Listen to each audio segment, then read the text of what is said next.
जय श्री राधे कृष्ण। आप सभी का हमारे YouTube चैनल पे बहुत बहुत स्वागत है।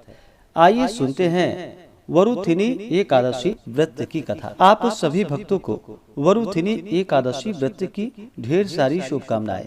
आप सभी के जीवन में भगवान विष्णु, माता लक्ष्मी की कृपा से आप सभी को सभी प्रकार के सुख और समृद्धि की प्राप्ति हो। वरुथिनी एकादशी का व्रत जो कि हर वर्ष वैशाख माह के कृष्ण पक्ष की एकादशी तिथि के दिन वरुथिनी एकादशी का व्रत किया जाता है। हर माह के कृष्ण पक्ष और शुक्ल पक्ष की एकादशी तिथि के दिन एकादशी का व्रत किया जाता है। इसे एकादशी या 11 व्रत के नाम से जाना जाता है और हर व्रत का अपना अपना विशेष महत्व माना गया है। इसी प्रकार से वैशाख माह के कृष्ण पक्ष में पड़ने वाली वरुथिनी एकादशी व्रत का अपना विशेष महत्व है। यह व्रत जो कि सभी प्रकार के पापों को नष्ट करने वाली है। जो भी सच्ची श्रद्धा के साथ वरुथिनी एकादशी का व्रत करते हैं तो इस व्रत के प्रभाव से जो भी व्रत धारण करते हैं उनके सभी प्रकार के पापों का नाश होता है। इस व्रत में भगवान विष्णु के वाराह स्वरूप का पूजन किया जाता है। भगवान विष्णु, माता लक्ष्मी का पूजन किया जाता है। अगर आप सब विशेष प्रकार से जो कि वरुथिनी एकादशी व्रत के पूजन विधि के बारे में जानना चाहते हो तो उसका वीडियो हमारे चैनल पे अपलोड है। यह हमारे वीडियो के एंड स्क्रीन में भी वीडियो का लिंक दिया गया है।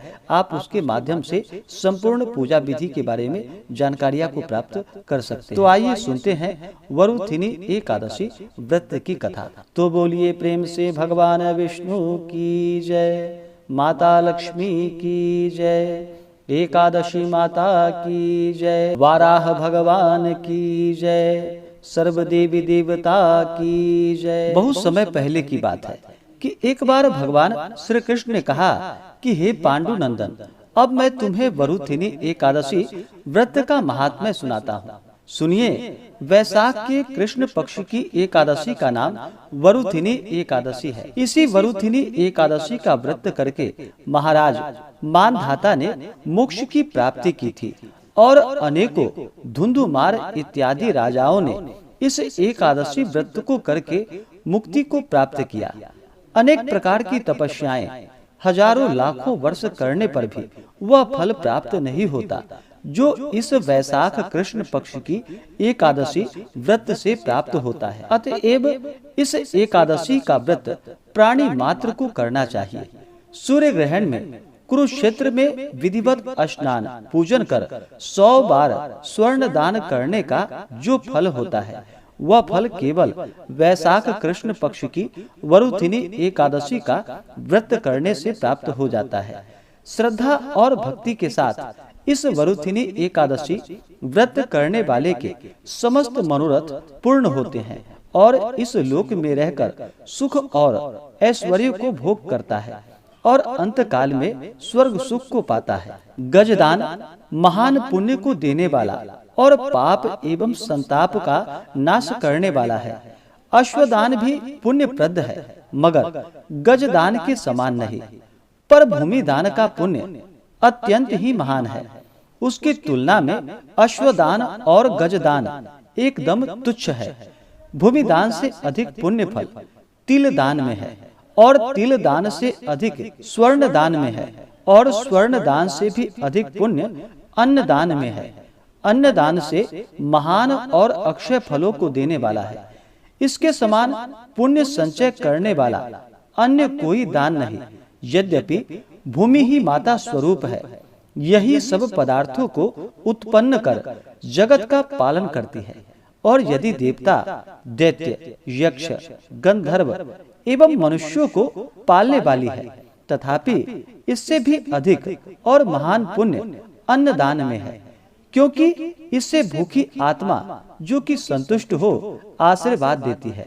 यह दान यद्यपि पृथ्वी पर सर्वोपरि है तथा कन्यादान इससे भी अधिक पुण्यप्रद और मनोरथों को पूर्ण करने वाला है, मगर अन्नदान और कन्यादान से भी श्रेष्ठ विद्यादान है।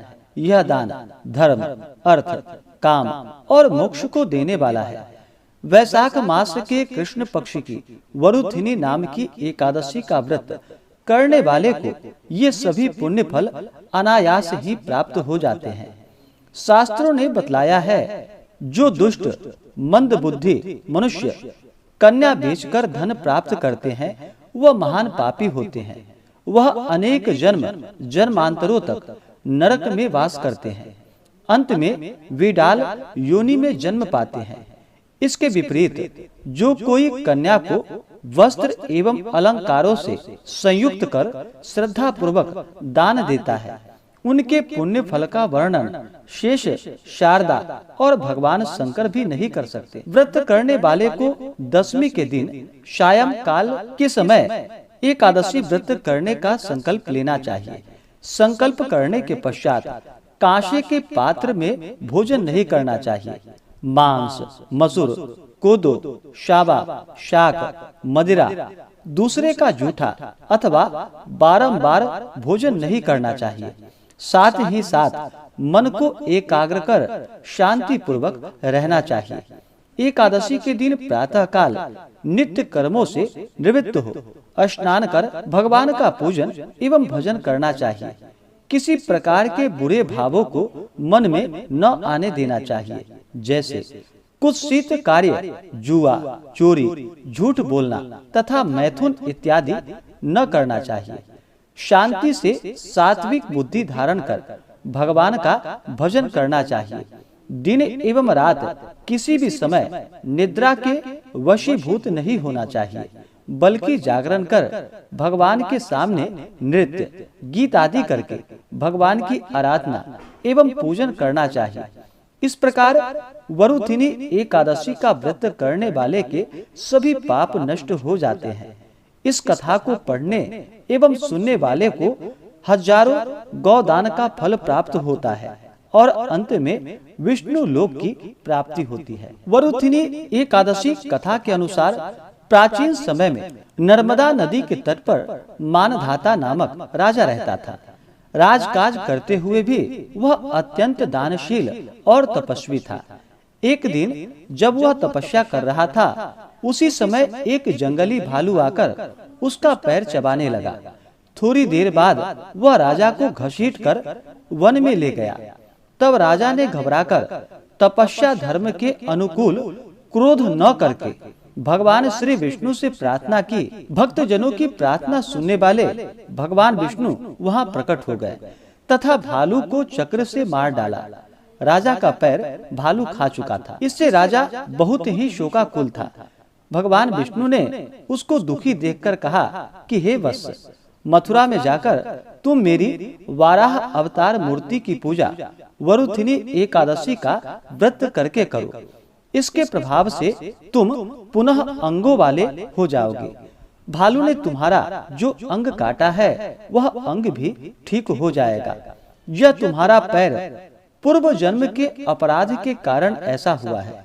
राजा ने इस व्रत को भगवान विष्णु के कहे अनुसार पूरी श्रद्धा भक्ति भाव के साथ किया और वह फिर सुंदर अंगों वाला हो गया। तो बोलिए प्रेम से भगवान विष्णु की जय, माता लक्ष्मी की जय, एकादशी माता की जय, वाराह भगवान की जय, सर्वदेवी देवता की जय। इसी प्रकार से जो भी भक्त सच्ची श्रद्धा के साथ, नियम और निष्ठा के साथ वरुथिनी एकादशी का व्रत करते हैं, इस दिन भगवान विष्णु, माता लक्ष्मी और भगवान विष्णु के वाराह स्वरूप का पूजन करते हैं तो उनके सभी प्रकार के पाप और ताप नष्ट हो जाते हैं। भगवान की कृपा से सुख समृद्धि की प्राप्ति होती है और अंत समय में विष्णु लोक की प्राप्ति होती है। तो आशा करता हूँ कि यह जानकारी आपको अच्छा लगा हो। ऐसे ही ज्ञानवर्धक जानकारियाँ प्राप्त करने के लिए हमारे इस चैनल पे अगर आप नए हैं तो चैनल को लाल बटन दबा करके सब्सक्राइब करें, साथ में बेल आइकन घंटी को दबाएं ताकि मेरे वीडियो का नोटिफिकेशन आपको समय से मिलता रहे। वीडियो को लाइक करें, शेयर करें। सुखी रहें और स्वस्थ रहें। जय श्री राधे कृष्ण। धन्यवाद।